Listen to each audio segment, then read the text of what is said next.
शिवं तव सुखाय शिव तु सम्पूर्ण परिपूर्णता हि शिव न हि शिव स्नेह न तु शिव प्रेम नोऽयं दयावान् करुणाकर न वा प्रार्थयतं शिवं तव सुखाय शिव तु सम्पूर्ण परिपूर्णता हि शिव शिलागाढहृदये गर्वयुक्तासं पादतोलेन तदा।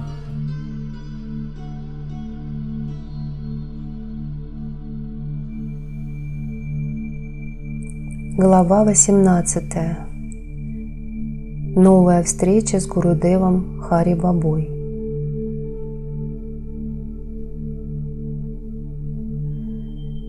Я встретился со своим Гурудевом Хари Бабой в пещере. Когда Дашарат Нараян и Щукла пришли, держа камеры наготове, я мысленно улыбнулся. Все люди, которые встречались с Бабой, всегда были поражены его видом. Все очень обрадовались, узнав, что Баба решил провести ночь в моей пещере. Видья Пандей, Девендра Шахи и остальные отправились ночевать в другую пещеру. Пещеру можно было условно разделить на 3 части. В одной из них разместились женщины. Сзади протекала река Нараяни. Со всех сторон нас окружал густой лес. Понемногу на мир опустилась ночь. Многие ученики с нетерпением стремились встретиться с Горакшанатхом Бабой. Я тоже не видел его уже целых 7 лет. Баба был очень рад всех видеть. Он накормил всех кашей кичери. Мы с большим удовольствием поели каши и выпили простокваши. Все стремились сесть поближе к Бабе, который выглядел полностью спокойным. Дашарат Нараян Щукла, который очень интересовался йогой и ведантой, был несказанно рад. Он задавал много интересных вопросов. Другие же специально задавали каверзные вопросы. Люди ждут, что отшельники, пришедшие из Гималаев, будут показывать им чудеса. Потом люди расположились на отдых в пещере.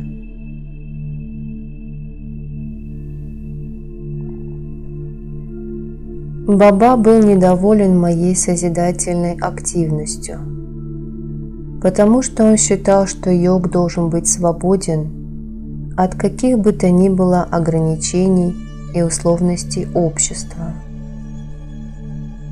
Ведь государство и общество всегда представляют собой проблему. В нем всегда происходят созидательные и разрушительные процессы. Люди убивают друг друга, но это закон природы, потому что человек никогда не удовлетворен тем, что имеет. И для удовлетворения своих желаний он готов на все.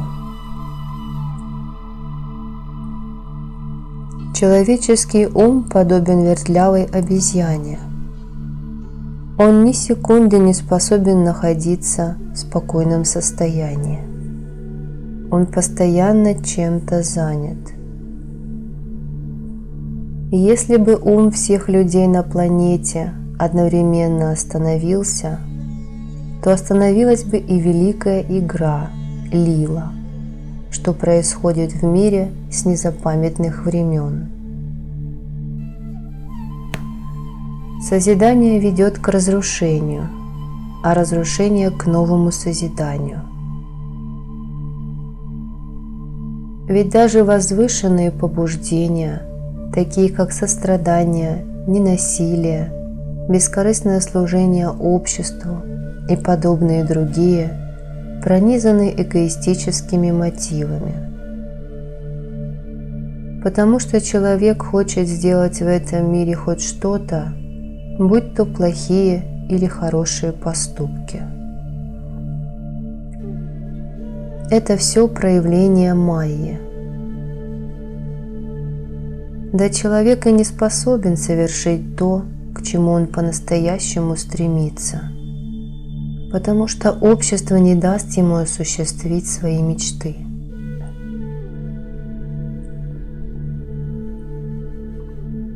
Человек является сам для себя одновременно и родным, и чужим. Внутренний человек связан с внешним, душа с телом, пракрити с пурушей. Физическое тело служит одеждой для тела, заключенного внутри, а внутреннее тело ответственно за поведение физического тела. Та же самая система связи внешнего с внутренним присутствует и в обществе. Баба еще долго увещевал меня подобным образом, а под конец сказал: «Созданный Творцом безграничный мир населен бесконечным количеством живых существ, и человек должен что-то делать в этом мире. Важно не привязываться к своей деятельности. Иди и делай, что хочешь, но постарайся не сбиться с пути. Не отягощай свою карму».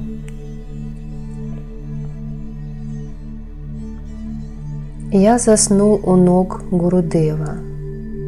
Утром проснувшись, он долго смотрел на реку.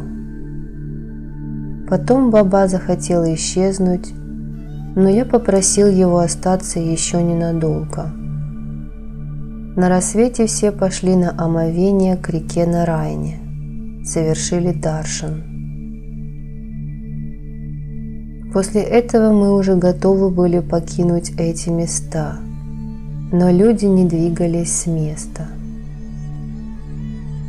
Они были погружены в такую чистую радость, словно уже достигли просветления, и материальный мир перестал для них существовать. Когда я попросил у Бабы позволения уйти, он, улыбнувшись, сказал: «Прошло уже 16 лет, все меняется, все стремится к своему последнему пределу. Ты уже проводил мать, и поэтому тебе обязательно нужно посетить свою родину, посетить те места, что дали тебе жизнь. Даже если ты и не любишь свою родину, отправляйся туда, чтобы уничтожить старые связи».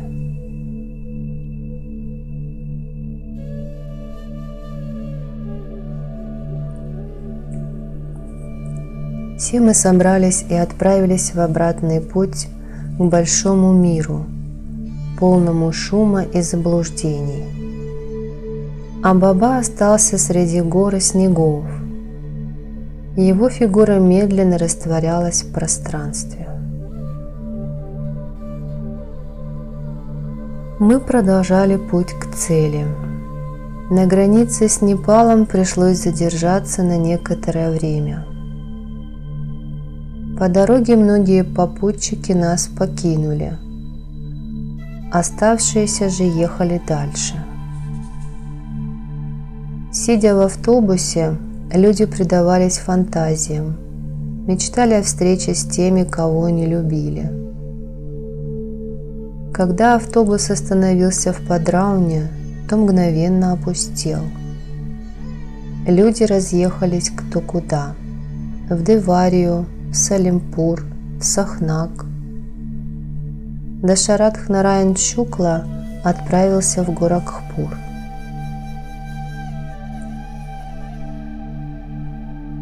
Меня встречали многие дорогие мне люди, а также молодежь, юноши и девушки.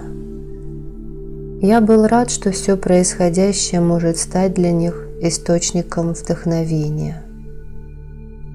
Юноши и девушки с энтузиазмом начали заниматься йогой. Все пространство вокруг нас гудело от Ом Намо Шивая.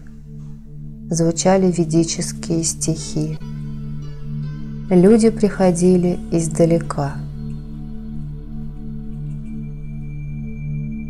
Так же сильно, как раньше я стремился убежать от общества, сегодня я стремился поделиться с ним своим внутренним богатством.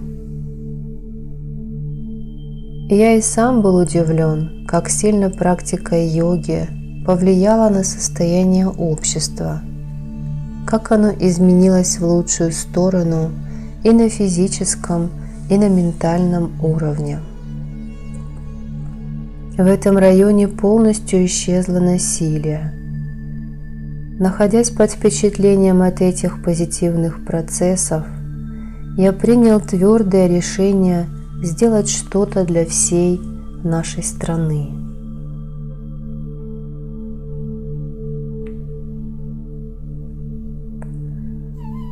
Теперь я двигался от мельчайшего к безграничному. Люди постоянно задавали мне вопросы о том, что я делаю для развития человечества и какую пользу может принести практика йоги и самадхи. Ведь если человек будет полностью бездействовать, то завянут даже растения, и жизнь остановится.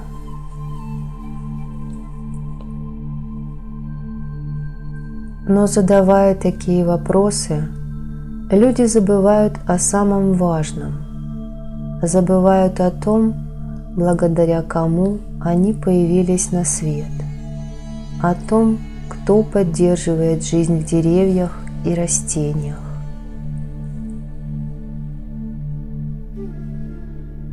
Разве наука заставляет деревья перерабатывать углекислый газ в кислород? И без ее помощи они бы не справились? И сможет ли человек остаться в живых, если природа изменит свои законы? Наука движется от безграничного к мельчайшему, от дерева к его семени и дальше к молекулам и атомам.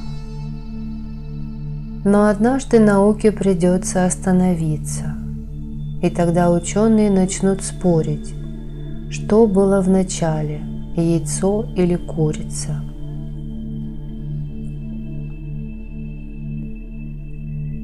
Йога же, напротив, движется от частного к общему, от мельчайшего к безграничному, от пустоты к космосу.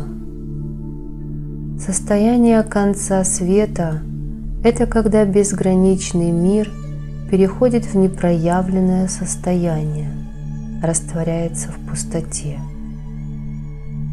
Но при этом созидательная сила, великий наблюдатель, не исчезает.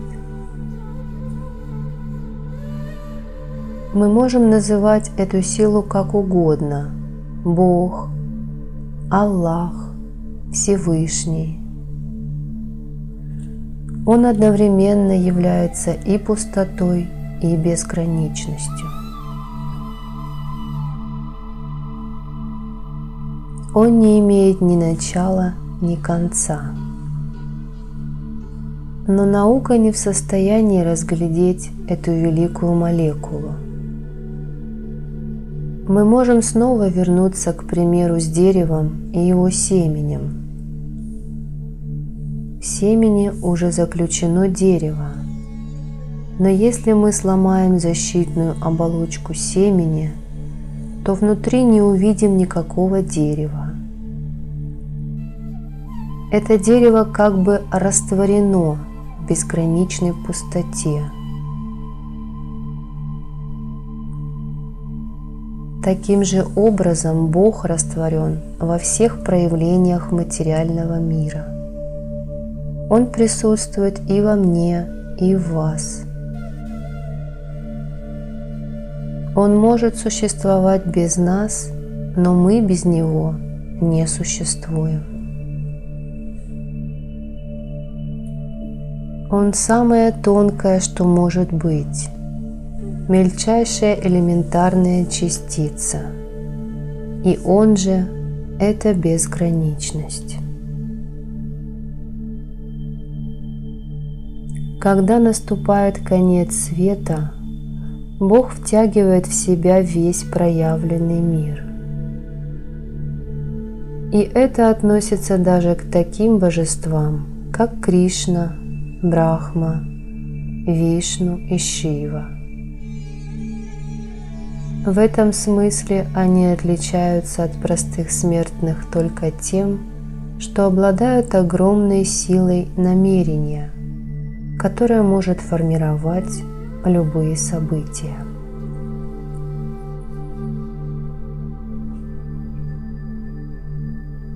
Мое искреннее желание заключается в том, чтобы наука развивалась все больше, и чтобы ученые наконец-то начали поиск тончайших материй и элементов.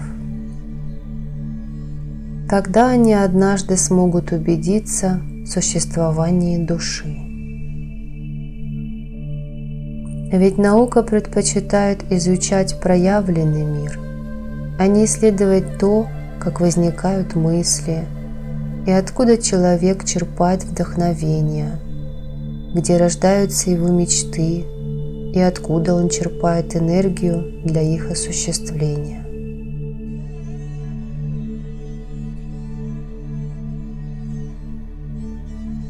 Мысли, исходящие от ума, могут обманывать, но внутреннее побуждение никогда не обманывает. Мысли, исходящие из этого источника, появляются нечасто, но они являются истинными. Если ученые заботятся о благе человечества, то они должны задуматься о том, откуда возникают те или иные мысли человека, где их источник. Ведь сила мысли безгранична, и эту силу можно направить как на созидание, так и на разрушение.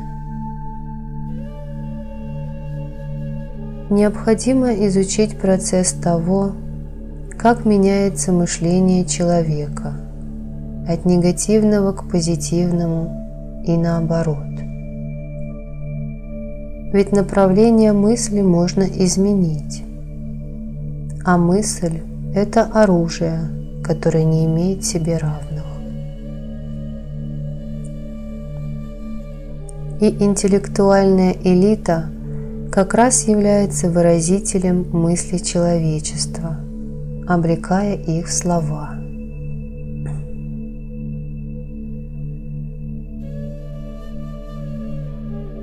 Ведь сегодня человечество стоит на пороге глобальной катастрофы.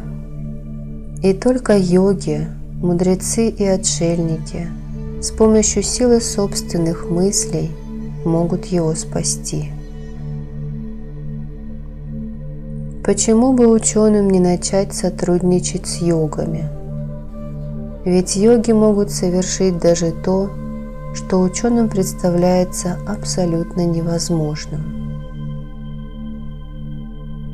Они могут спасти планету от угрозы ядерного оружия, от угрозы терроризма.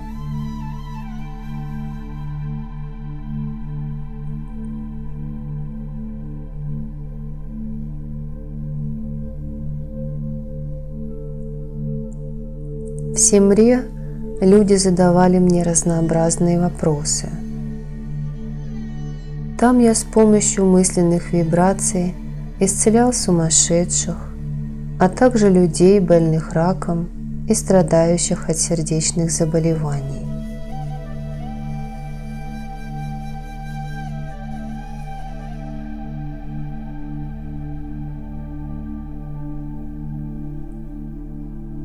В Наватнава При активном содействии Пракаша Шривастава, Лакшми Нараян, Сиддики, Шихирулы Хасана, Ви.К. Шармы и других я сумел организовать Маха-ягью, в которой принимали участие как индуисты, так и мусульмане и христиане.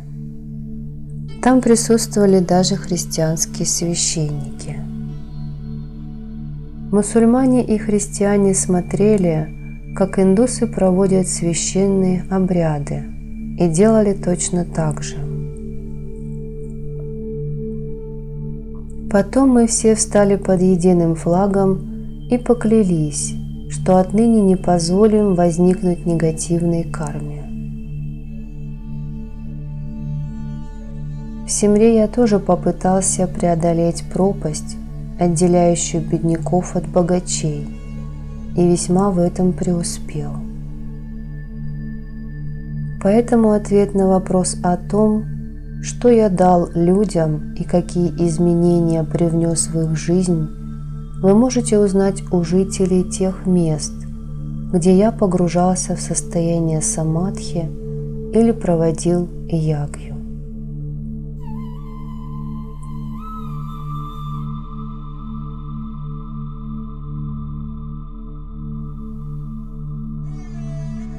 Благодаря усилиям Джитендра и Вирендры Синхи, церемония моего погружения в самадхи прошла с необыкновенной торжественностью и привлекла внимание огромного количества людей.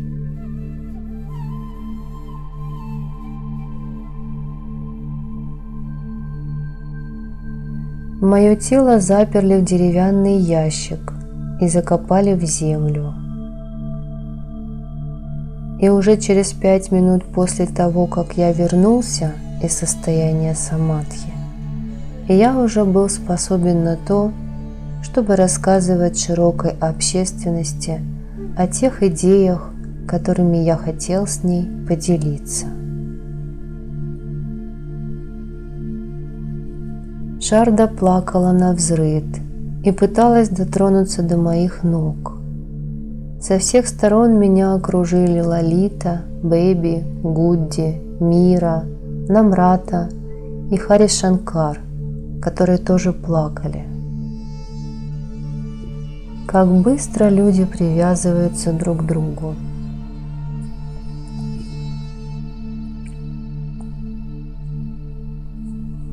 Когда я собирался уезжать, то главный бухгалтер Деварии Бхуп Нараян Пандей решил меня отвезти. Вирендра тоже завел свою машину, но женщины, дети, старики и молодежь не хотели меня отпускать. Я осторожно удалялся от них. Когда подбежала Бхагиратхи, я уже сел в машину. Теперь со мной остались одни лишь воспоминания о прошлом. Потом я приехал в Бенарес.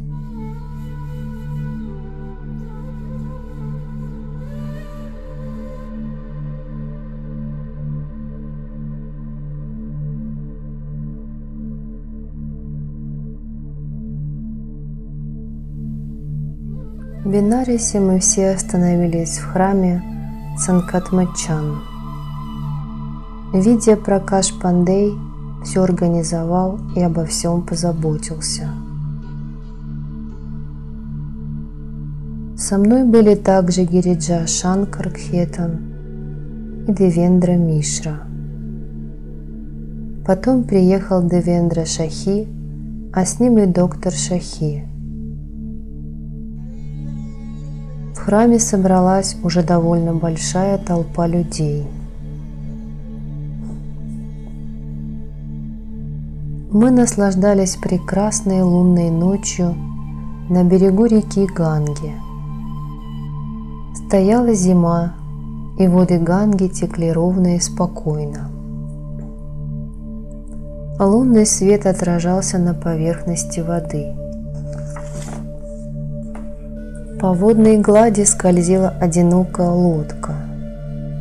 Гхаты, спускающиеся к реке, пробуждали так много воспоминаний. На Гхате Маникарника можно было увидеть множество погребальных костров. Эти костры напоминали человеку о том, что смерть ждет его в нетерпении, когда же она сможет принять его в свои объятия. Она словно звала: «Рассыпься в пепел, растворись во мне, растворись в бесконечности».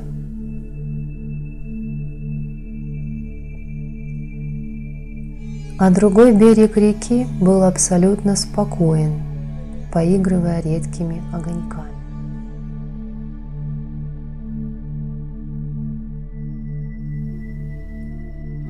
К тому времени уже не было слышно храмовых колоколов.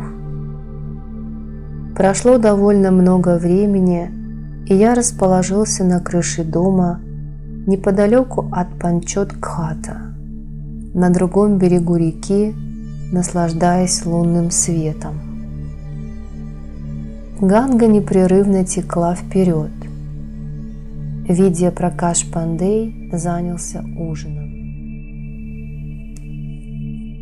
Было уже совсем поздно, когда мы вернулись в Санкатмочан. Когда птицы начали приветствовать рассвет нового дня, мы вновь пришли на берег Ганги. Появился и Ранвир Сингх, сын Рамран Виджай Синха. Тени прошлого вновь воскресили образы в моем уме.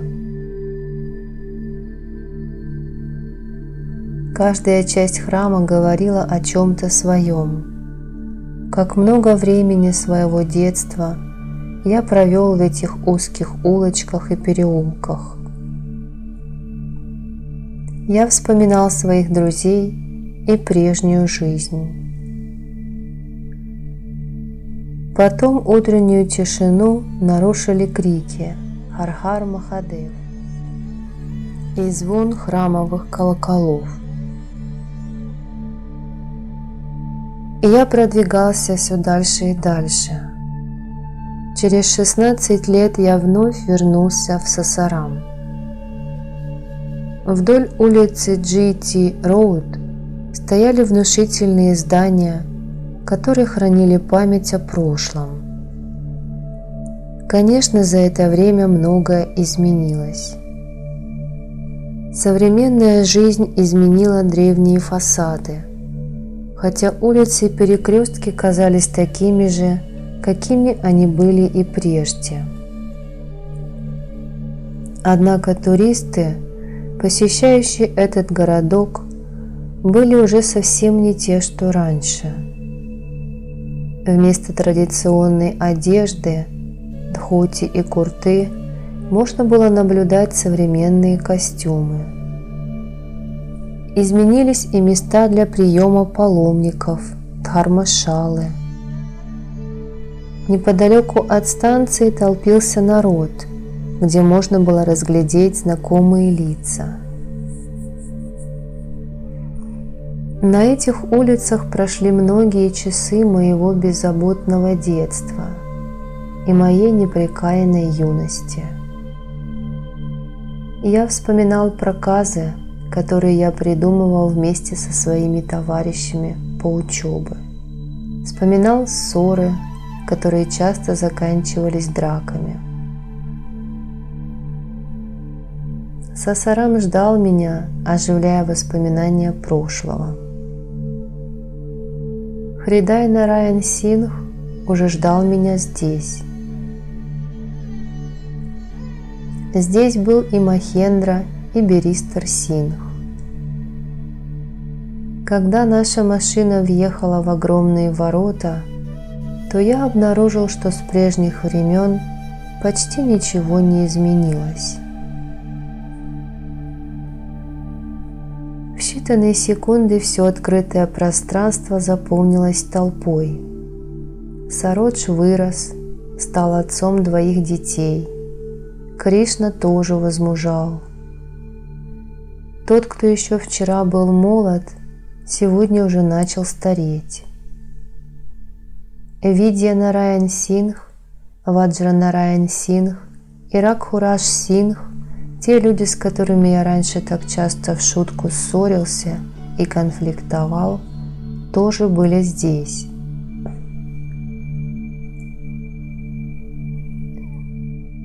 Иногда я получал от них пинки и оплеухи, а сегодня все было по-другому.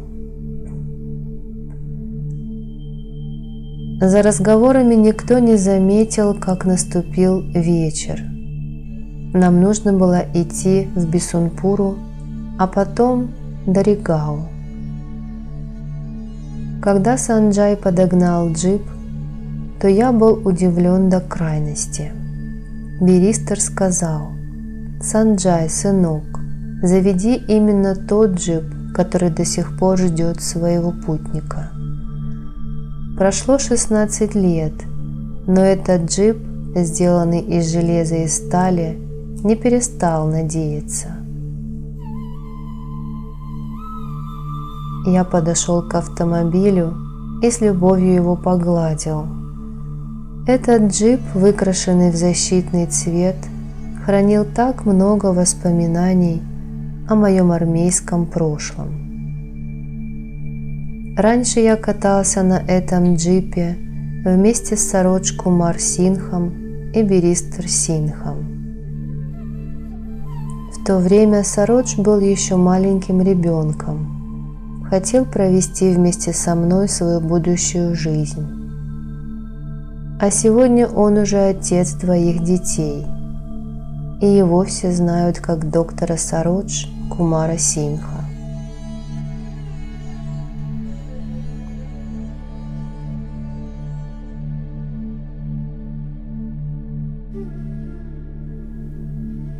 В глазах Биристер Сингха то время тоже было связано с безумствами юности. С одной стороны, то было опьянение огромного города Бомбея, а с другой – его жизнь в качестве наследника крупного помещика и землевладельца. Из-за того, что в то время я был летчиком, то мог запросто встречаться с разными людьми из Шиллонга, Пуне, Мумбаи, Калькутты и других городов. Тогда я был всегда окружен слухами. В то время среди моих друзей были такие люди, как Суджит Кумар, Вишваджит, Раджьяшри, Пран и Махмуд, а также Рамананд Сагар, Н.С. Сиппи, Кохли, Бехал, Биндра и другие продюсеры. Моими хорошими друзьями были Нареш Кумар, Рамаян Тивари, Ральхан и Пальсикар. В то время моя жизнь словно покачивалась на морских волнах. Я был богат и мог в любое время вырваться из тесных улочек Бисунпуры и Сасарама, чтобы отправиться в крупнейшие города мира, где я только не побывал. Одежда, которую я носил, порождала новое направление в моде. Я прославился в таких местах, как Шиллонг, Тинсукия, Гаухати, Дибругарх, Кохима, Димапур, Импхал, Нагаленд и Манипур. Но сейчас все изменилось, потому что изменился и я сам. Изменились люди, которых я раньше знал. На лицах некоторых из них пролегли морщины озабоченности, а на других цвели цветы божественной милости. Кто-то развивался, а кто-то двигался в сторону неизбежного упадка.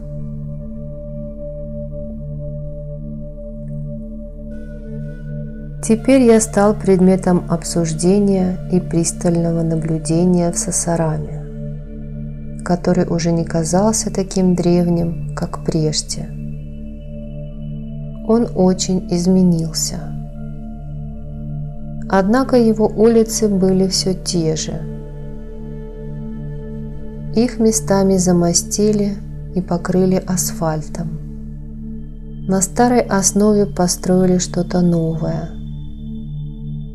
И эти старые улицы рассказывали мне длинную историю, начиная от Шершаха Сури и до наших дней.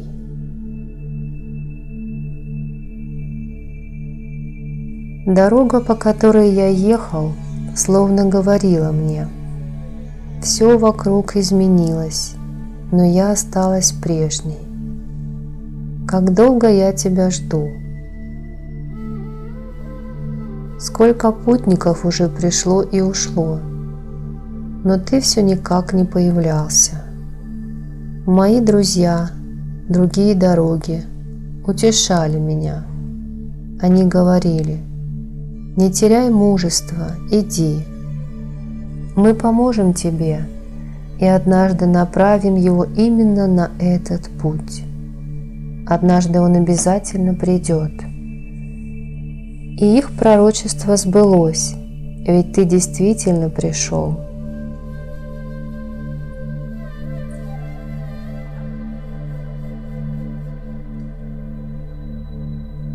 Природа постоянно посылает человеку те или иные знаки. Однажды ему придется вернуться туда, откуда он начал свой путь. Постепенно все дороги будут вести его именно в этом направлении. Для того, чтобы произошло что-то новое и необычное, необходимо совершить необычный поступок. Природа старается, прикладывает усилия, но и человек ничего не может поделать без помощи познавших истину. Природа словно говорила мне: «Как я рада, что ты наконец-то пришел. Ты научил меня двигаться вперед, но теперь я надеюсь на то, что ты дашь мне долгожданный отдых». Я ждала появления просветленного человека, и когда такой человек пришел, то показалось, что так должно быть всегда. Ты кажешься мне таким родным. Будущее покажет, насколько люди могут указывать друг другу путь к свету. Когда я прибыл в Бадринатх, то дорога перестала разговаривать со мной. Смеркалось. Как только наступил вечер, Камла, Вимла и Кришна стали настаивать на том, чтобы отправиться в Бисунпуру. Все вспоминали минувшие дни, и Кришна Радж Сингх, и Браджра Сингх, и Видья Нараян Сингх. К тому времени Санджай уже подогнал джип. Мы расселись по местам, и джип стремительно поехал по Ти-Джи-Роуд. Бесконечная дорога расстилалась, как позади машины, так и впереди нее. Меняются средства передвижения, меняются виды транспорта, но дорога остается прежней.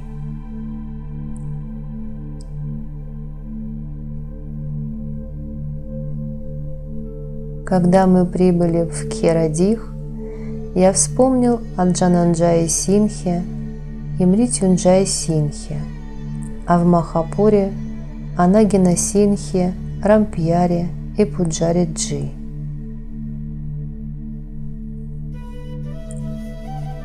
Воспоминания представали перед моим мысленным взором, как будто все это происходило со мной сейчас. Однако через некоторое время прошлое вновь скрывалось за плотным завесом. Оно появлялось на мгновение и снова исчезало. Кто-то приходил, кто-то уходил, а джип ехал вперед, оставляя все остальное позади. Я вспоминал, как бил меня розгами директор нашей школы, Джагдиш Лал. Вспоминал, как меня тянул за уши и заставлял приседать Дварика Пратап Сингх.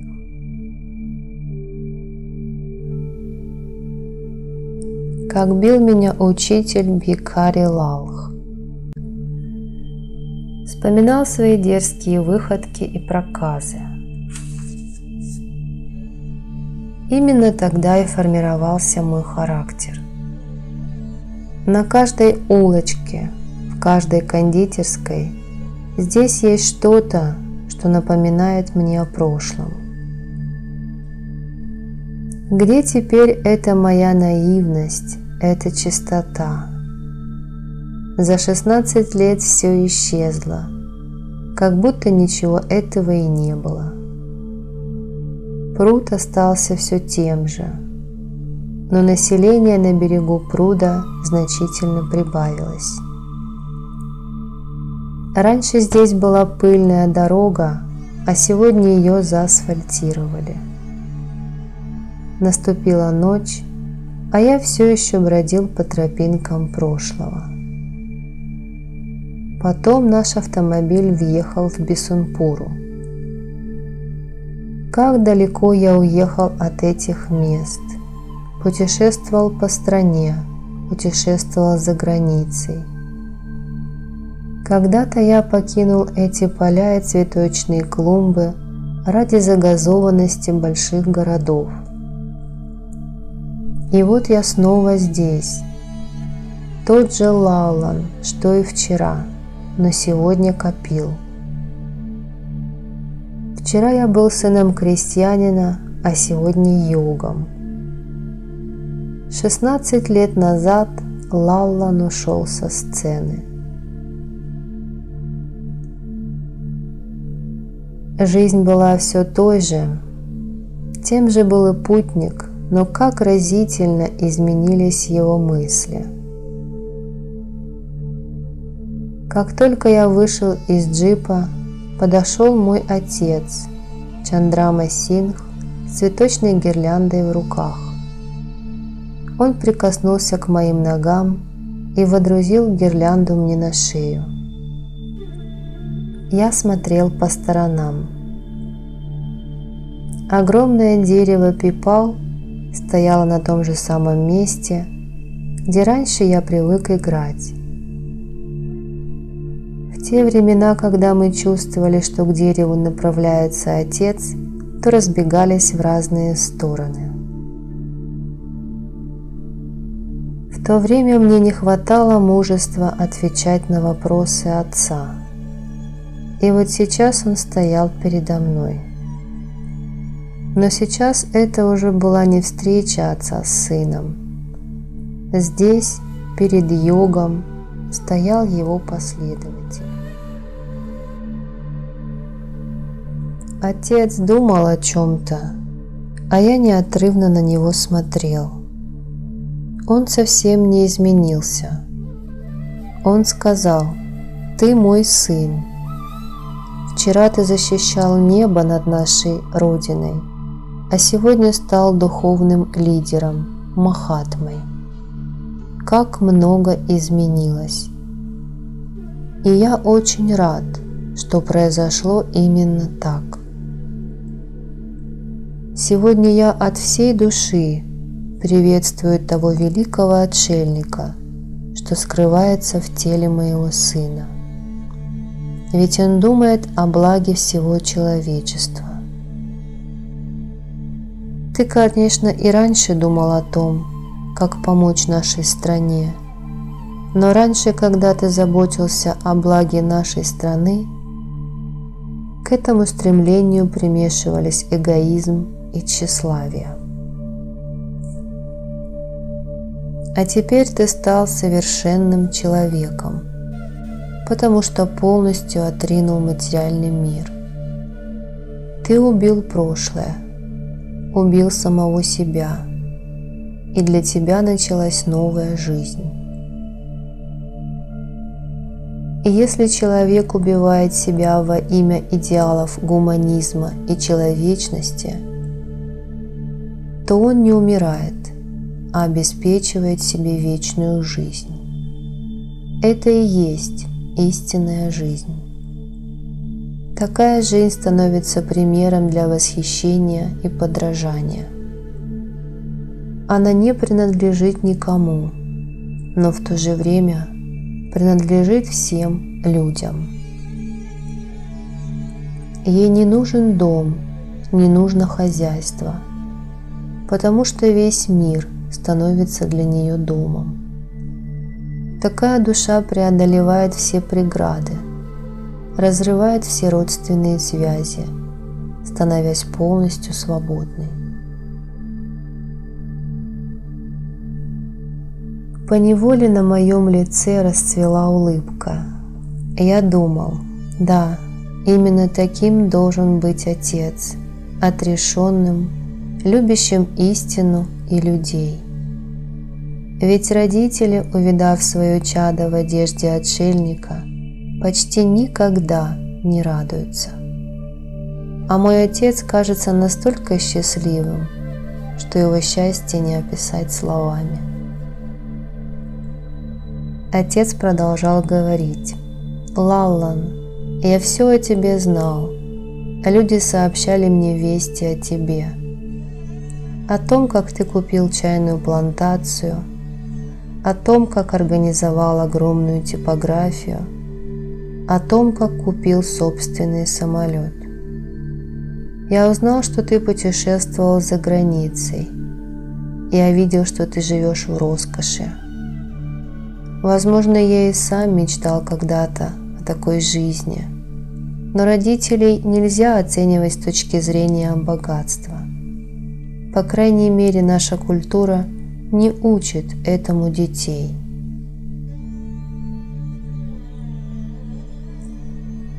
Ведь деньги приходят и уходят, а любовь родителей бесценна. Поэтому в тот период я не был слишком доволен тобой. Мне казалось, что ты ради денег избрал неверный путь. Я не хотел верить, что ты, сын землевладельца, приехал в город и забыл о собственных корнях. В детстве ты был вегетарианцем и любил прогуливаться среди цветов.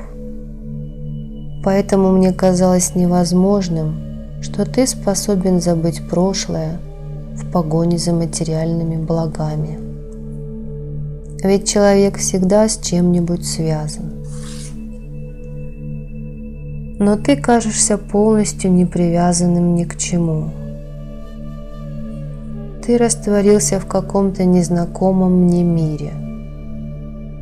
Но когда я получил известие о том, что ты ушел от мира и стал отшельником, мое сердце наполнилось радостью.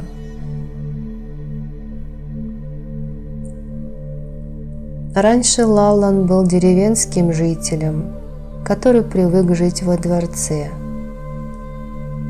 Богиня богатства Лакшми сама приходила к нам на поклон. Как же теперь мой сын может ходить по бесчисленным дорогам совершенно без обуви?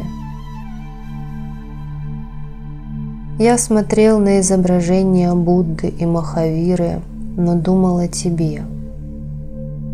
Твоя мать говорила, что ты несколько раз приходил сюда просить милостыню. Но это было всего лишь твое тело, а душа отсутствовала. Однако мне было сложно это понять. Я хотел сам воочию тебя увидеть. Я все думал, когда же я наконец смогу встретить тебя и вдохновить тебя на дальнейшие духовные подвиги. И вот сегодня жизнь вновь соединила нас через 16 лет.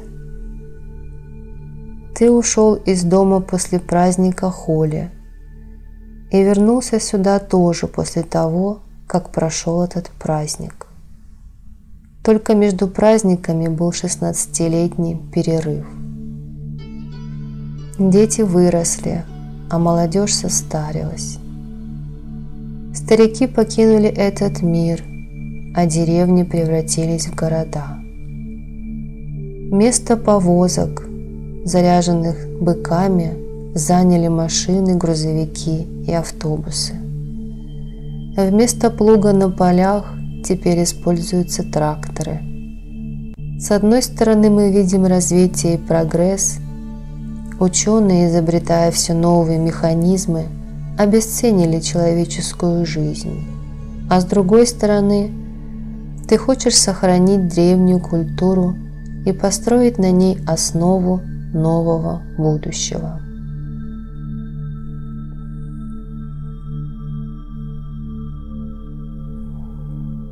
Жизнь – это вечное движение. Природа предоставила нам все необходимое для этого. Но человек хочет получить все и сразу, и наука ищет способы удовлетворить все желания человека с помощью различных машин и механизмов. Ученые даже изобрели химическое оружие, которое может убивать людей, как если бы они были комарами, клопами или мышами. Наука стремится к тому, чтобы сохранить машины и уничтожить человека. А вот ты отринул все мирские радости и материальные удобства и стремишься объяснить всем, насколько важна человеческая жизнь.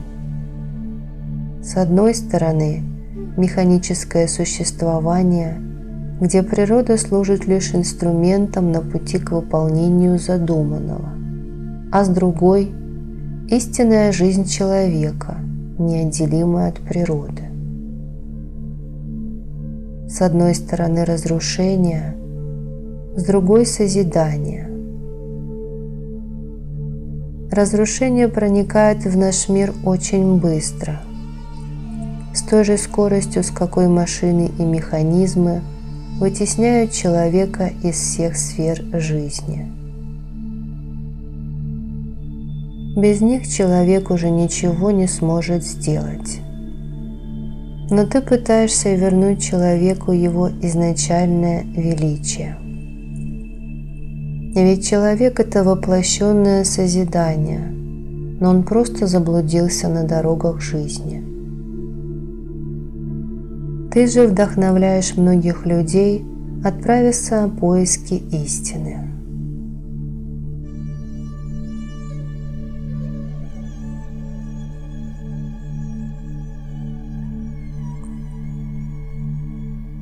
С одной стороны, внутренняя борьба и беспокойство ума, с другой – глубокое спокойствие и душевное удовлетворение. С одной стороны страх смерти, с другой – ее нежный и любящий образ. Перед нами обе реальности, мы можем выбирать. Я веду свое происхождение из древнего рода, который насчитывает многие сотни лет. Я видел и прошлое, вижу и настоящее. Я вижу, что сегодня мой собственный сын, забыв о роскоши, отправился в путь босиком. А люди перестают быть жертвами обстоятельств. И если бы Будда и Махавира не нашли ничего ценного во время своих скитаний, то зачем бы они отвергли роскошь своих дворцов?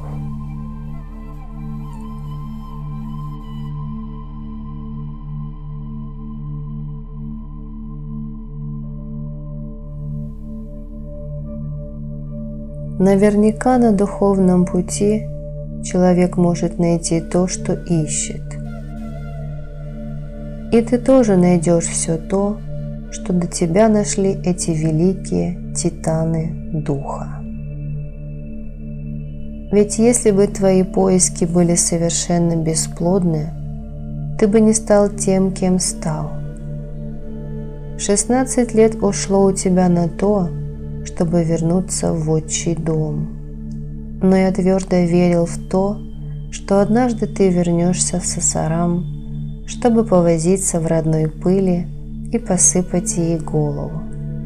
Ведь именно эта земля взрастила тебя и воспитала.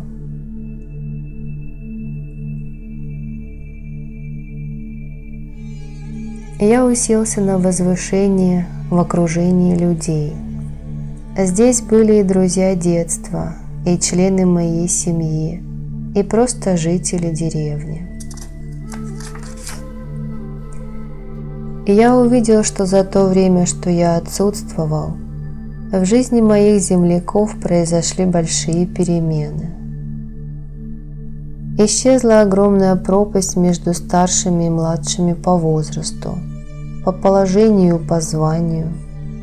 Не было никаких намеков на дискриминацию по кастовому признаку. Можно было увидеть, как помещик сидит рядом со своими крестьянами.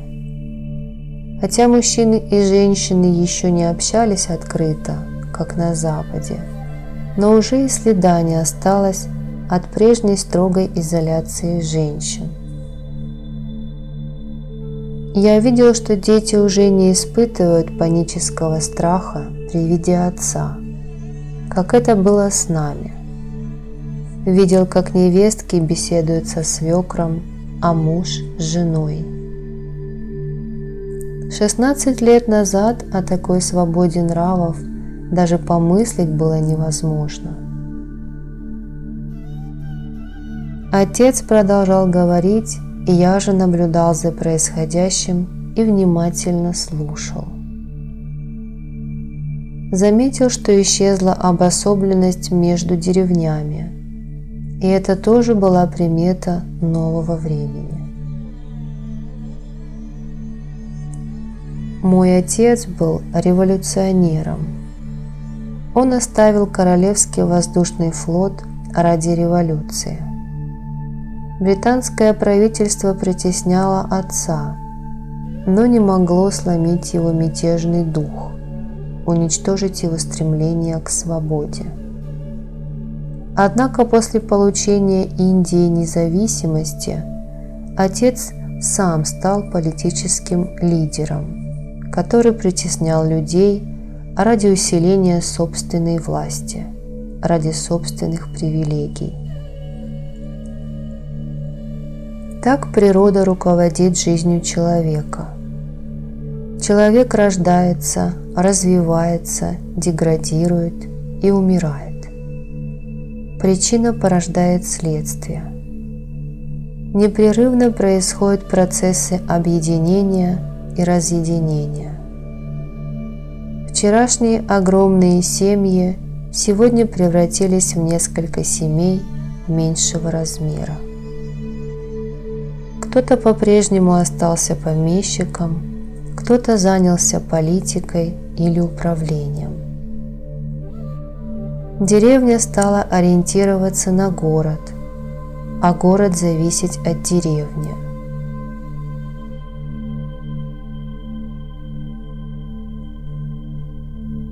Я сидел в окружении близких людей и видел то образы прошлого, то приметы настоящего.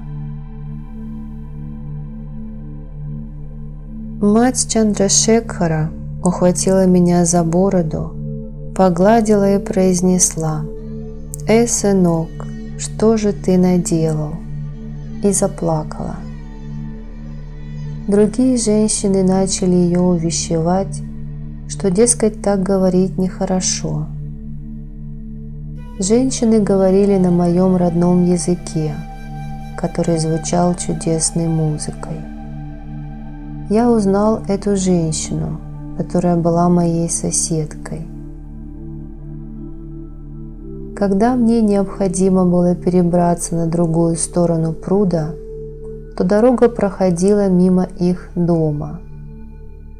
На крыше я часто видел эту женщину, Шакунталу, а также Лалиту, Чандрашекхара или Камлу. Я совершенно свободно заходил на территорию их особняка, когда мне было нужно. В то время Лалита была маленькой девочкой, которую я таскал за косичку. Она начинала плакать, и на ее крики выходила Шакунтала. Узнав, в чем дело, она от души смеялась, а потом обязательно меня кормила. Их дом стал для меня родным. Эта женщина относилась ко мне как мать. Вот почему она гладила меня по бороде и волосам. Она сильно постарела. Но в следующий раз, когда я окинул взглядом толпу, не было уже ни Шакунталы, ни Лалиты, ни Камлы, ни Чандрашекхара. Вся молодежь нашей деревни мечтала у меня увидеть. Подошел мой близкий друг Баччан Сингх, появились наши дальние родственники, а также Вимла и Рамашанкар Тивари. Баччан взволнованно приветствовал меня. Он изменился, постарел. Он очень хотел, пусть ненадолго, видеть меня в собственном доме. И я неожиданно сказал: «Эй, Баччан, ты наплодил так много детей, что теперь и у этих детей начали появляться дети». Баччан ответил: «Между мной и тобой огромная разница. Я живу в деревне, а ты в Гималаях».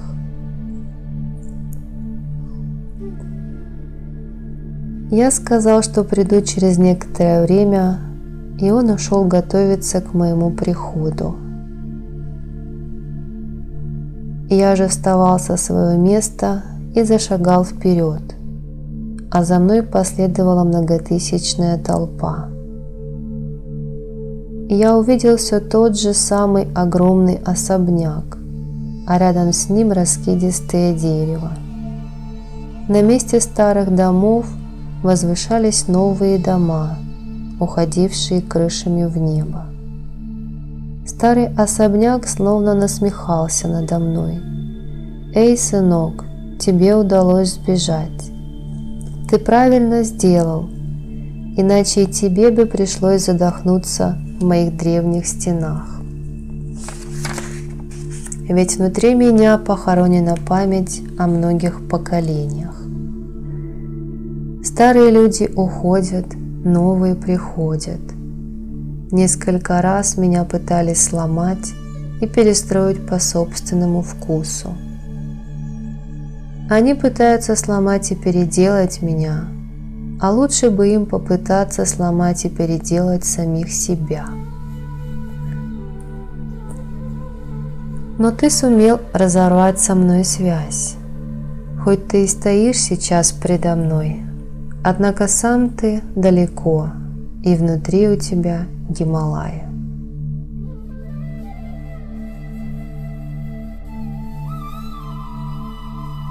Потом особняк затих.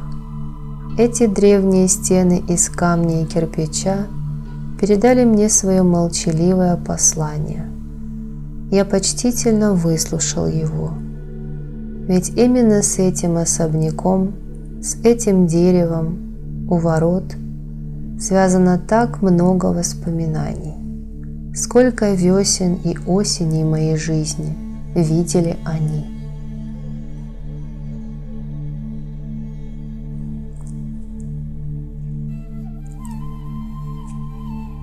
Меня окружили родственники. Мать дяди Рагхураджа очень постарела. Она говорила: «Эй, Лаллан, сынок, ты вернулся только через 16 лет». Мать покинула этот мир, вспоминая о тебе. Я улыбался, слушая ее слова. Все хотели меня обнять, прижать к груди, поделиться своей любовью. Старый дом гордился мной. Он словно хотел сказать, что именно он вырастил меня, заставлял меня смеяться и плакать, бил и утешал. Сегодня он готов 100 раз склониться передо мной в почтительном поклоне за то, что я сумел отринуть материальный мир и отправился на поиски мира духовного.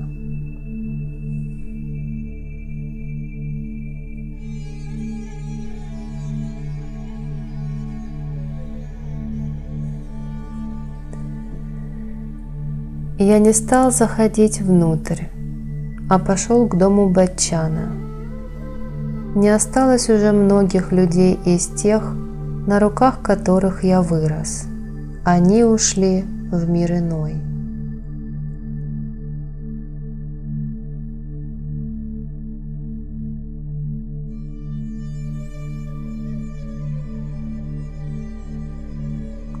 Когда я проходил мимо дома Гульбасии, то воспоминания нахлынули с новой силой. Эта маленькая девчушка очень меня любила. Она была веселой и непосредственной по своей природе. И всякий раз, когда она случайно встречала меня среди полей, то расцветала так, словно увидела своего самого близкого человека. Теперь их род полностью пришел в упадок, о чем говорил и полуразрушенный фамильный дом. В деревне Гульбасия лазила по деревьям, как мальчишка. Она доставала плоды манго и угощала меня ими. Она также часто ссорилась и дралась с Лолитой. Я смотрел на знакомые с детства места, но от прошлого остались одни лишь воспоминания.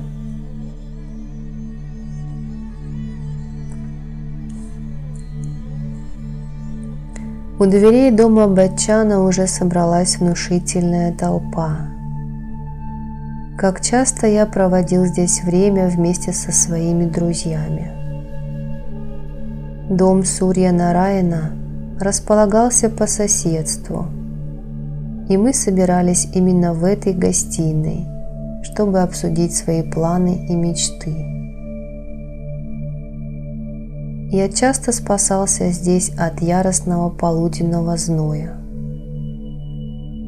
Именно здесь мы собирались, чтобы организовать культурные мероприятия или спортивные соревнования в деревне.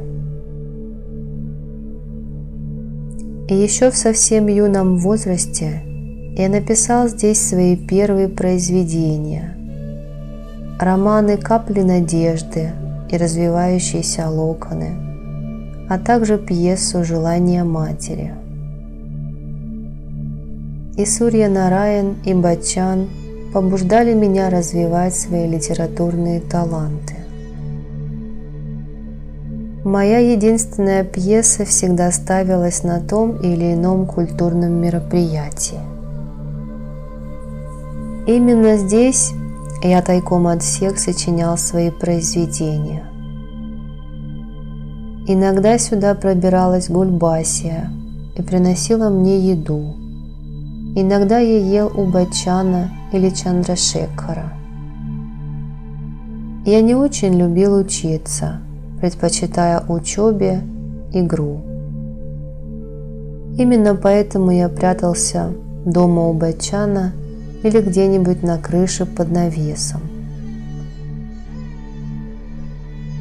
Взрослые уставали меня искать, а когда находили, то сильно меня наказывали.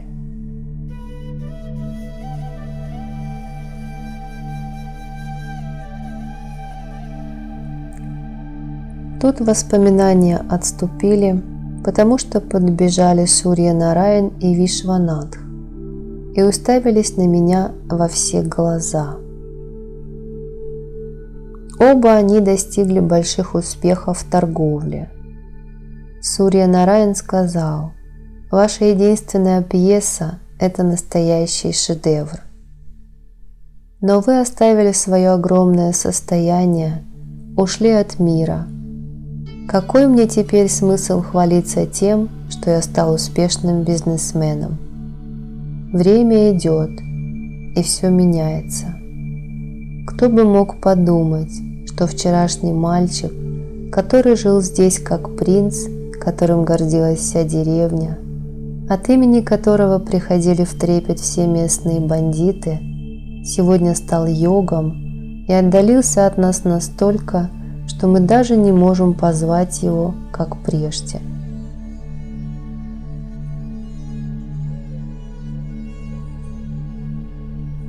Сам Сурья Нараян расчувствовался. Я благословил сына Баччана на брак и хотел уже вернуться обратно, но женщины преградили мне дорогу. Так как уже стемнело, они подносили к моему лицу фонари и светильники, чтобы разглядеть меня получше. Мои сверстники, в отличие от меня, выглядели постаревшими, поэтому мои черные волосы вызывали удивление. Женщины с изумлением гладили мою бороду и волосы, просили у меня благословения для себя и своей семьи. Спрашивали меня о том, помню ли я то или иное событие из прошлого. Уже было 10 часов вечера, но люди не думали меня отпускать. Они толпились на каждом перекрестке. Мне пришлось вернуться к порогу родного дома. Когда я запел «Аллах Ниранджан», то сначала опустилась глубокая тишина, а потом все люди одновременно заплакали.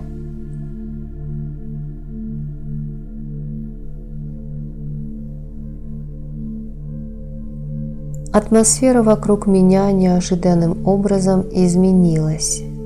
Кришна, его мать и жена хотели втащить меня в дом, но я упрямо стоял на прежнем месте. Я взял у них милостыню и начал продвигаться к другим домам. Здесь жили мои родственники и друзья. Кто-то из них стал политическим лидером, кто-то бизнесменом или управленцем. Все хотели затащить меня в собственный дом, но у них это не получалось. Я благословил детей, собрал кашу кичери в качестве подаяния и пошел своей дорогой. В стороне от дороги отец выстроил для себя и своей новой жены принцессы другой дом. Там он жил вместе с семьями Камлы и Вимлы. Там ждали меня еще сотни людей. Я собрал подаяние и направился в сторону Сасарама. Было уже за полночь, но в деревне еще никто не ложился спать. На джипе мы приехали в Сасарам, куда уже добрался мой отец, дяди и братья. Через некоторое время пришел Бабу вместе с Тульси Синхом. Мы очень долго беседовали, но потом все-таки усталость взяла свое, и все заснули.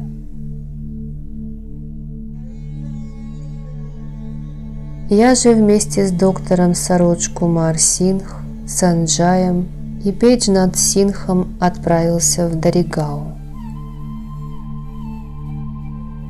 Савита приехала из Патны и тоже присоединилась к нам, так же, как и Девендра Мишра из Падрауны.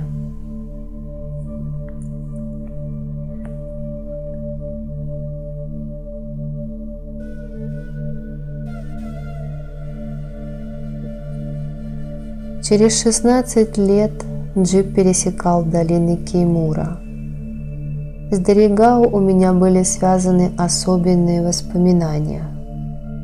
Когда я еще служил в армии, то в выходные проезжал по этим дорогам, и тогда все растения и животные вздрагивали при моем приближении. Сегодня же они были спокойны, как капли росы, лежащие на листьях, и со всей искренностью приветствовали меня.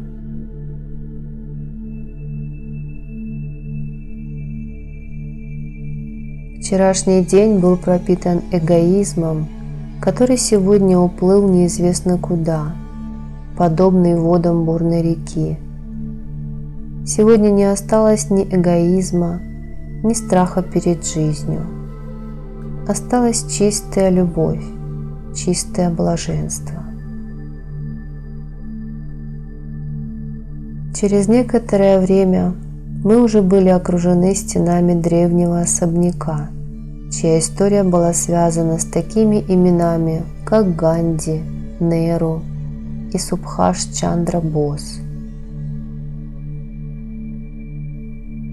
Но здесь уже не было ни Умы, ни Пратимы, ни Кавиты, ни Савиты, ни Киран, ни Мадхури. Когда я покинул этот дом, они все еще играли в детские игры. Однако горы ничуть не изменились. Разница только в том, что раньше они были спокойны, а сегодня их безмятежность нарушали террористы.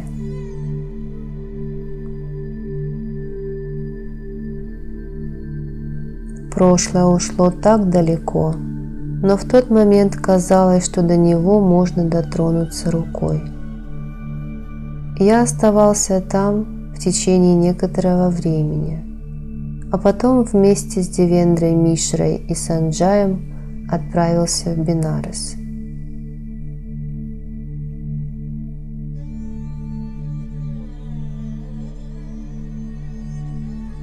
Наступали сумерки на берегах священной Ганги.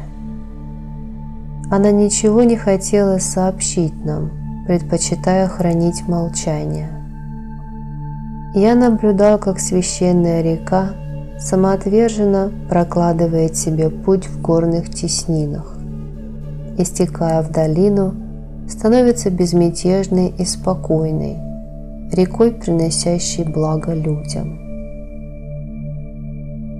Она нисколько не подвержена тщеславию, а ведь она – дочь Гималаев, стремящаяся к океану. В нее вливаются бесчисленные реки и ручьи. Она всегда стремится вперед, благословляя все препятствия, которые встречаются на ее пути. Священная Ганга словно говорит: «Я ничто, и ничто мне не принадлежит». Вся вода, из которой я состою, была отдана мне реками и ручьями, стекающими с гор. Я теку по земле между двух берегов, но и они мне не принадлежат. Ты стал отшельником саду, однако все в твоей жизни ты получил без усилий, как и я. Тебя питало общество, взращивала природа, а родители дали доброе имя. Тебе ничего не принадлежит. Люди будут считать тебя святым, объявлять тебя своим помощником на пути к просветлению, но ты должен продолжать свой путь. Ведь я тоже всегда стремлюсь вперед и до сих пор не остановилась ни разу, несмотря на то, что люди перегораживают меня плотинами и стремятся изменить мое русло.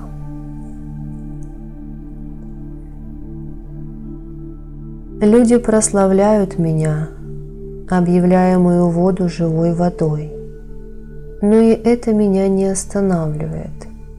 Я сливаюсь с океаном, я теку по просторам космоса. Я превращаюсь в снег на горных вершинах, но моя истинная природа – вода.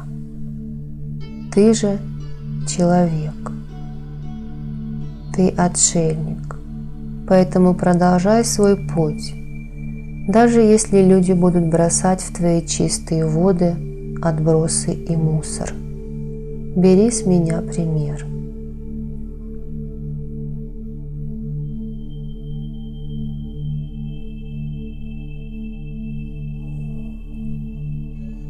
Тебе тоже придется столкнуться с насилием и несправедливостью. Ты же продолжай идти вперед, не изменяя своей святости. Говорят, что текущая вода никогда не становится грязной. Тогда и сама природа будет тебе помогать, встанет на твою сторону. Тогда ты сможешь изменить мышление людей на более позитивное.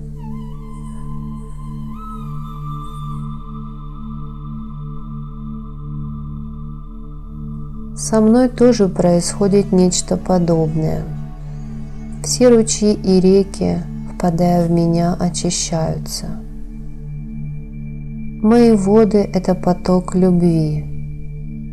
Люди приходят ко мне, переполненные религиозным благоговением, забывая обо всех своих заботах. Все люди разные.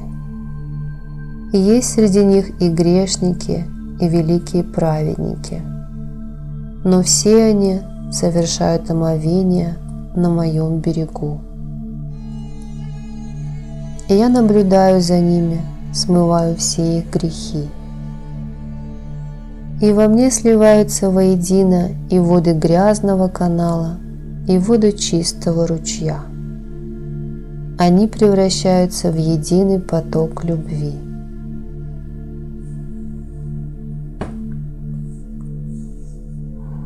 Никто не хочет грешить, совершать насилие и преступления, потому что знает, что его собственная карма потом обрушится на него подобно тяжелому молоту.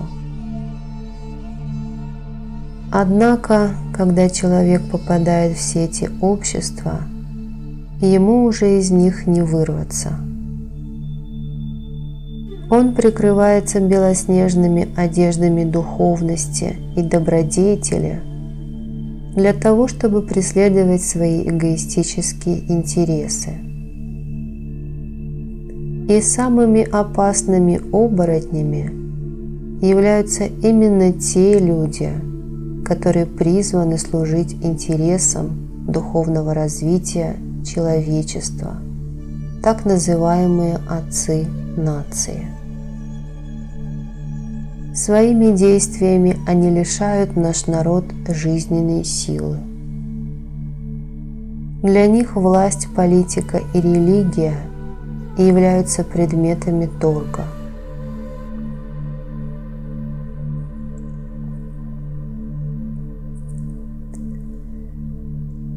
Сидя на моих берегах, религиозные деятели призывают людей встать на путь духовного развития.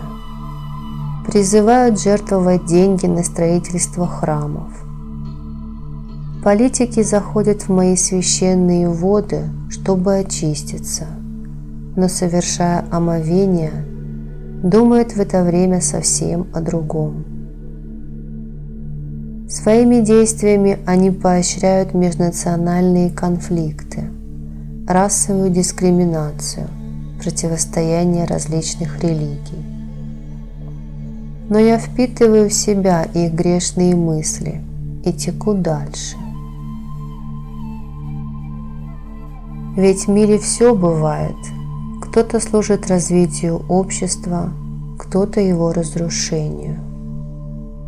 Все процессы имеют право на существование.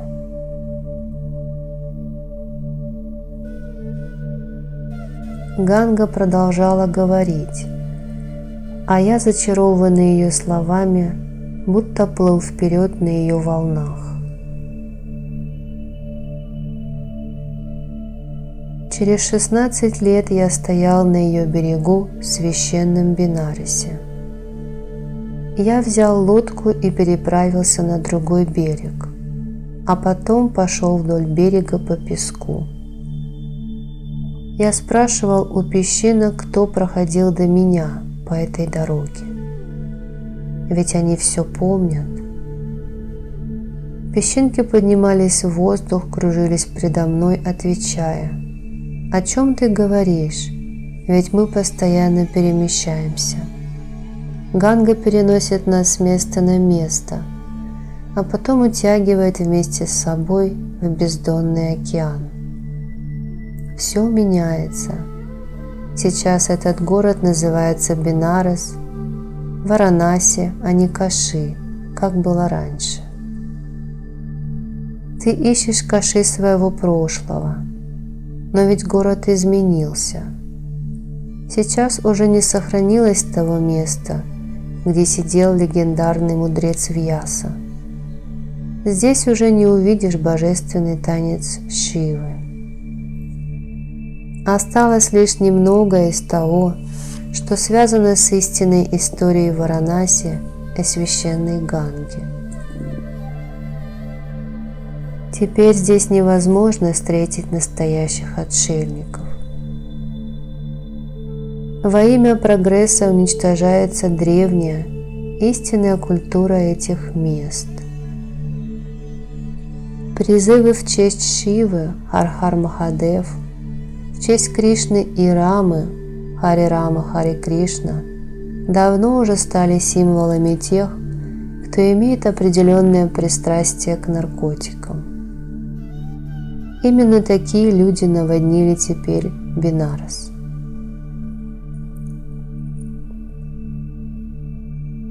Подумать только, ведь это то самое место, история которого связана с именами Рамы, Кришны и Шивы. Здесь жили великие мудрецы древности Вишвамитра, Тульсидас, Маркандея Муни, Гаутама, а также Парашара, Будда, Махавира и Вьяса.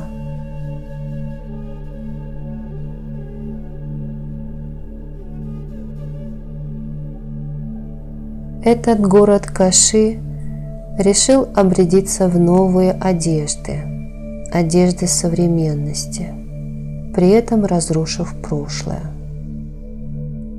Если так дело пойдет и дальше, то звезда священного города Каши закатится, и взойдет новая звезда современного Бенареса. Тогда замолкнет голос храмовых колоколов, а с улиц этого города исчезнут святые и отшельники.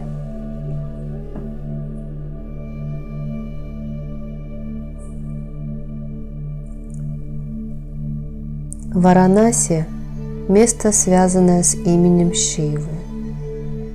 Но сейчас это влияние начинает ослабевать. Отшельников становится все меньше. В местах сожжения трупов теперь обитают одни лишь призраки, а гхаты, ступени, ведущие к реке, стали рассадником грязи и нечистот. Кажется, что город уже давно поражен неизвестной болезнью.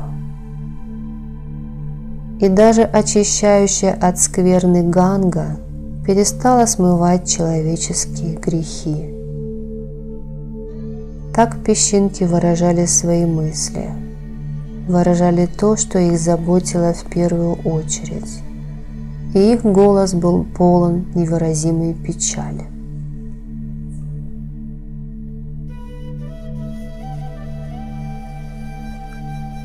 А священная Ганга продолжала свой бег в потоках неяркого света. Я решил возвратиться обратно, туда, где когда-то прогуливался легендарный мудрец Вьяса. Здесь же в свое время жил и Шанкарачарья. Тут царило необыкновенное спокойствие, потому что это было настоящее царство воспоминаний. По мере того, как я шел вперед по берегу реки, Ганга погружалась во тьму, а в городе сияли многочисленные огоньки. Послышался перезвон храмовых колоколов. Было уже достаточно поздно, когда я добрался до Гхата Панчкот, а оттуда к месту сожжения трупов на Шмашан. Ночную тишину прорезал треск многочисленных языков пламени. Неизвестно, сколько душ той ночью прощалось с собственным телом. Рвались прежние тонкие связи, но люди стараются не задумываться над бренностью своего существования. Бенарес был уже не тот, что прежде. Поэтому Рагхунат Сони купил для меня билет, и я отправился в Лакхнау вместе с Санджай Синхом. И я находился там всего лишь несколько дней тому назад, когда вернулся из своей поездки в Гималаи.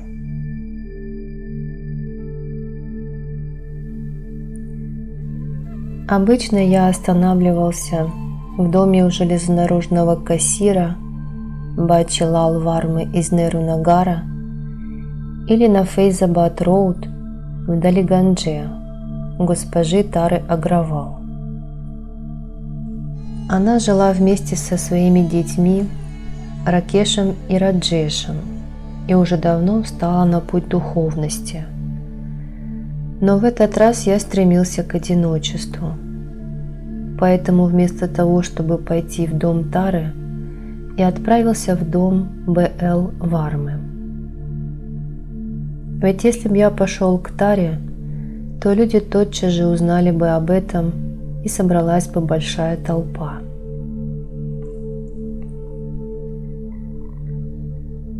Как только Шобха и Шакун увидели меня, то очень обрадовались.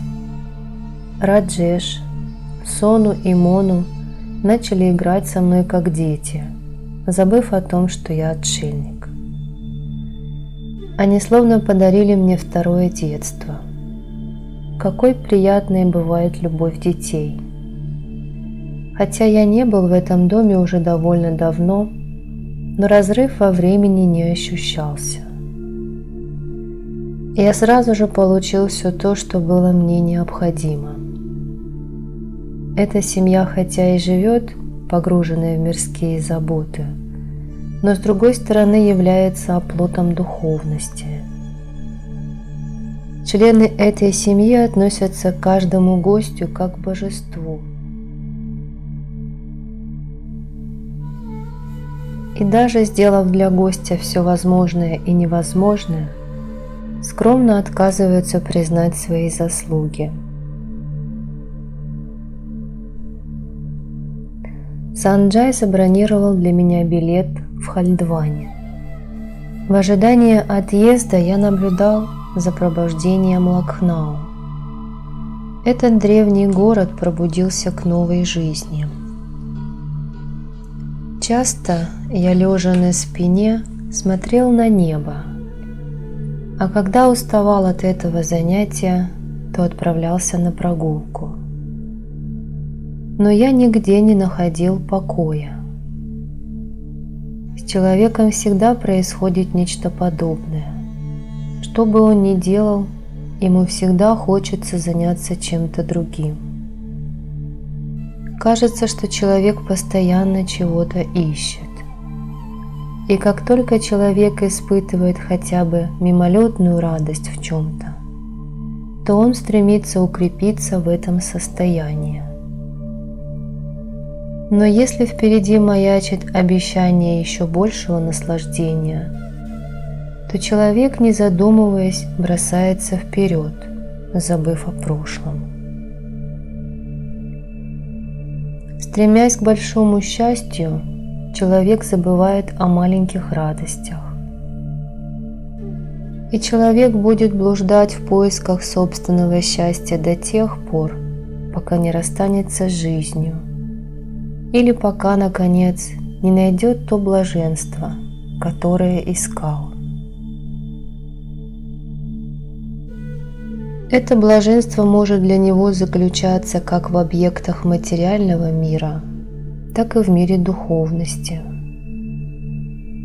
Но все равно человек всегда бежит вперед, стремясь опередить других.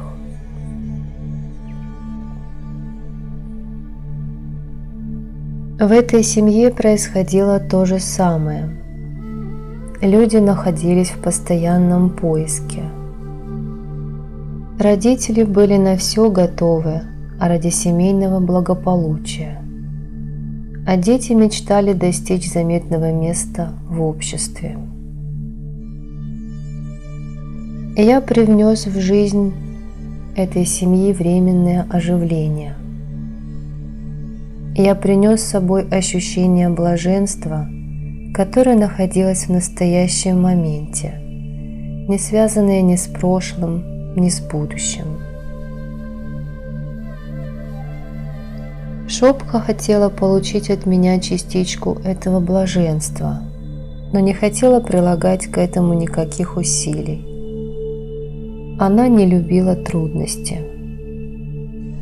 Истина пугала ее, и она предпочитала пребывать в иллюзиях. Шакун и Раджеш верили только в силу науки.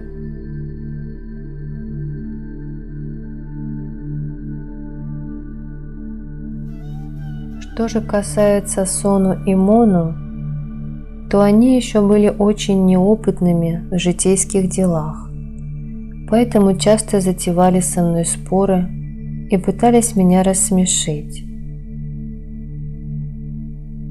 Стоит людям провести вместе какое-то время, и они уже привязываются друг к другу. Именно так возникают новые привязанности, новая карма. Где-то возникает новая связь, а где-то какая-то связь распадается. Чужое противопоставляется своему, привычному. Но главная истина нашей жизни находится за пределом этой дуальности. И хотя она всегда рядом с нами, найти ее нелегко. Человек ищет истину где-то в другом месте, забывая, что она всегда рядом.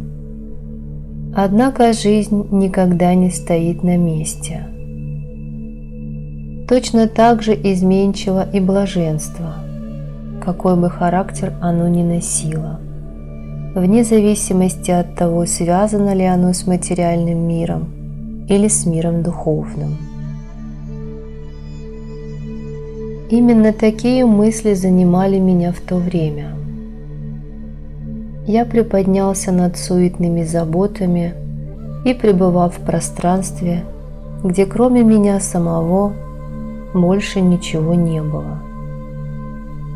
Исчез как физический мир, так и мир духовный. Не было даже моего тела.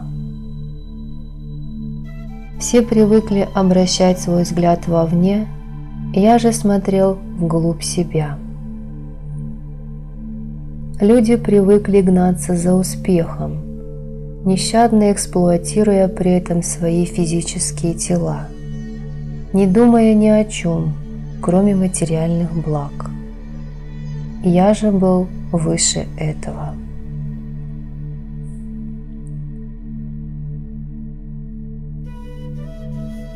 Человек – это вечный путник, который балансирует между истиной и ложью, преодолевая на своем пути множество препятствий.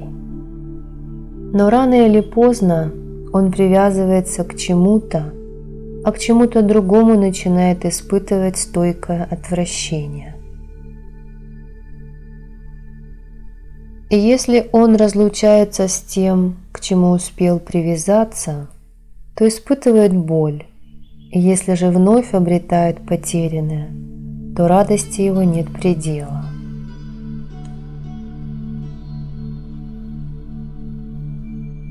Вот и Шобха находилась в вечной погоне за счастьем. Но природа этого счастья носила временный характер. Шобха находилась в плену иллюзий. Потом пришел Санджай. В его руках была корзинка с фруктами и цветочная гирлянда. Вместе с ним приехали господа Джаганатх Сингх и Бадринатх Сингх. Машина была припаркована неподалеку. Я уставился на вновь пришедших, потому что еще накануне Санджай распрощался с нами и отправился в Сасарам, за сотни миль от того места. А ведь я не смог в Сасараме встретиться с Джаганатх Сингхом. Прошлое вновь преследовало меня. Однако Шобха казалась очень довольной. Она получила возможность услужить дорогим гостям. Такое отношение сразу разрушает стены отчуждения, воздвигнутые между людьми. Именно так мы можем приблизиться к Богу.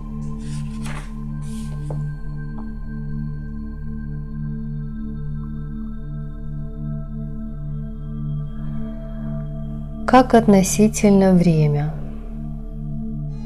Когда человек переживает тяжелые моменты своей жизни, то кажется, что они никогда не кончатся, и время ползет медленно, как черепаха. А моменты истинной радости пролетают незаметно.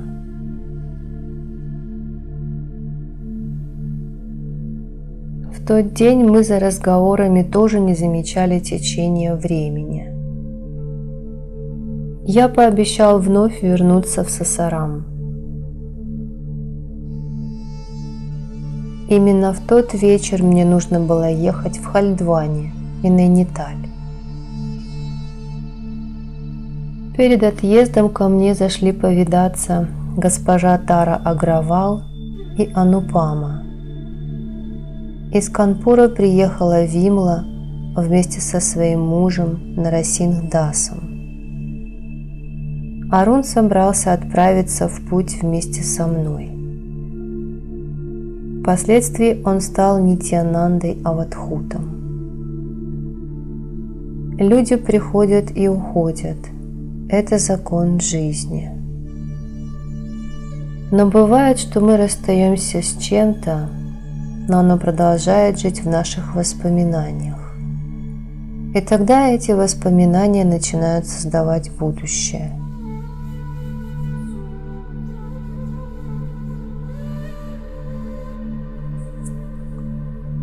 Неизвестно, по какому бесчисленному множеству дорог я в своей жизни прошел. На пути мне, наверное, встретились сотни тысяч попутчиков.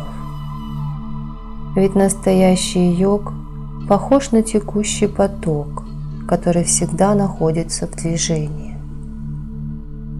Он стремится утолить жажду других. Он вбирает в себя все притоки и мелкие речушки для того, чтобы в конце концов слиться с безбрежным океаном. Настоящий йог должен поступать точно так же, беря пример с великих рек. Он должен спуститься с гор, выйти из спасительного уединения пещер к людям. Тогда он сможет показать людям путь к просветлению, демонстрируя им свои сверхъестественные способности и знакомя их с практикой самадхи и другими практиками.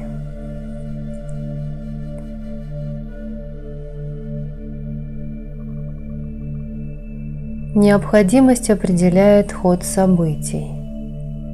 Отчаяние и безработица порождают проблемы. Именно это те вопросы, которые в нашей стране требуют немедленного разрешения. Но вряд ли когда-нибудь они будут решены. Решение этих проблем можно искать только в чувстве внутреннего удовлетворения, которое развивается благодаря внутренней силе человека. Йога – это способ разрешить неразрешимые противоречия, а самадхи – это высшая цель йоги. Это состояние, когда истинный йог, полностью отринув материальный мир, погружается в состояние безграничного блаженства и осознанности. Ум успокаивается и проявляется внутренняя сущность человека. В физическом мире остается только бренная оболочка. Именно так можно познать свою истинную силу, то пространство, где воедино соединяются причина и следствие, разрушение и созидание.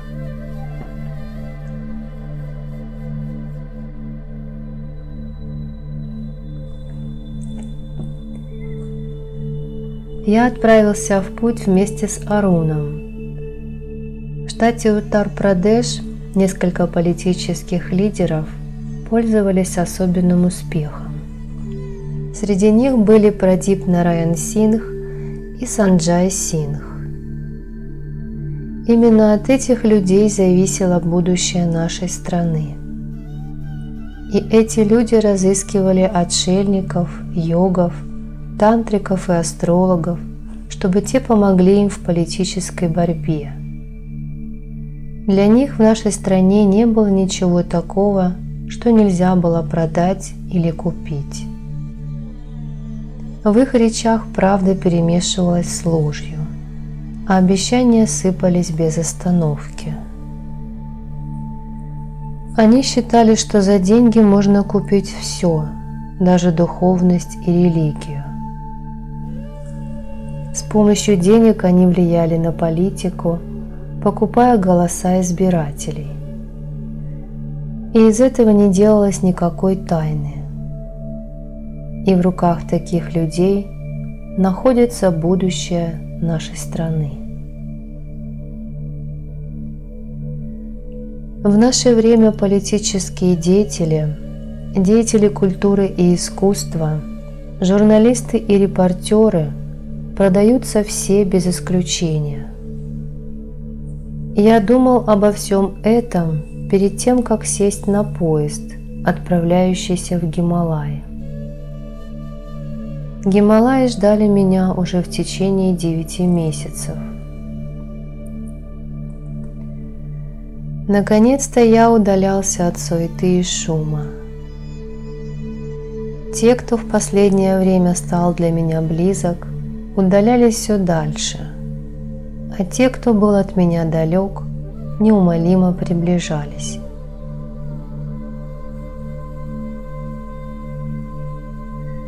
В Хальдване меня встретил Рамеш Чандра Варма и Навин. Оба брата расчувствовались, а Нима заплакала. Подбежали Арчана Агравал и Бэби. Моя жизнь вновь на некоторое время застыла в переулках суетного мира. Я остановился на несколько дней в Хальдване, а потом отправился к леднику Пиндаре. Я благословил Нитьянанду на духовный путь, а также провел посвящение для Даяшанкара, который теперь стал Шанкаранандой. В течение некоторого времени оба отшельника пользовались благословенным гостеприимством Махаватар-бабы в Друнагире. Когда человек что-то находит на своем пути, то он на какое-то время останавливается. А Бог проявляется в каждом действии человека. Так стирается грань между истиной, которая, кажется, всегда находится где-то далеко, и иллюзией, которая всегда наготове. Именно тогда, когда стирается эта грань между внешним и внутренним, человек начинает осознавать свое истинное «Я».